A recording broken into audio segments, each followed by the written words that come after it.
बिस्मिल्लाहिर्रहमानिर्रहीम। बाप क्या है? हमारी ज़िंदगी में बाप की अहमियत। वालिद का सख्त अंदाज और माँ का नरम लहजा हमारे मुआशरे में घर के माहौल को मुतदिल और मुतवाज़न रखता है।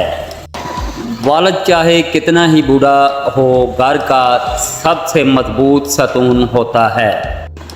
बाप की मौजूदगी सूरज के मानद होती है। सूरज गर्म तो ज़रूर होता है, मगर सूरज ना हो तो अंधेरा छा जाता है।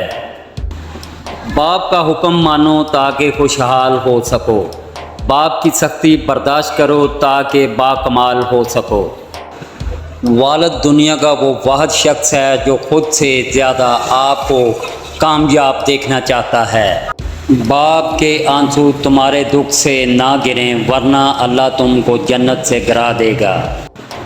बाप एक ऐसा क्रेडिट कार्ड है जिसके पास बैलेंस ना होते हुए भी हमारे ख्वाब पूरे करने की कोशिश है।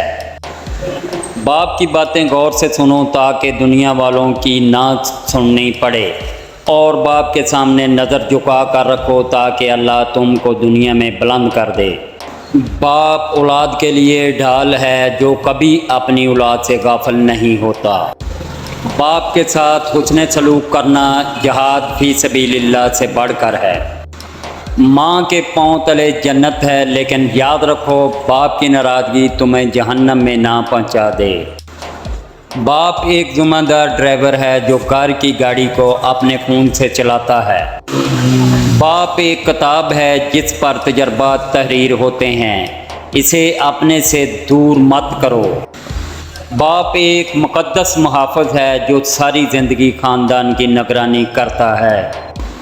बाप जन्नत के दरवाज़ों में से बेहतरीन दरवाज़ा है। अब तुम्हें इख्तियार है, खा नाफरमानी और दिल दिखाकर इस दरवाज़े को ज़ाया कर दो, या फरमाबरदारी और खिदमत करके इस दरवाज़े की हिफाजत कर लो। बाप का एहतराम करो ताकि तुम्हारी औलाद तुम्हारा एहतराम करे, और बाप की इज़्ज़त करो ताकि इससे फैज़याब हो सको। दुनिया की सबसे बड़ी नेमत माँ और बाप हैं। अगर बाप ना हो तो ज़िंदगी की दौड़ में अच्छा मशवरा देने वाला कोई नहीं होता।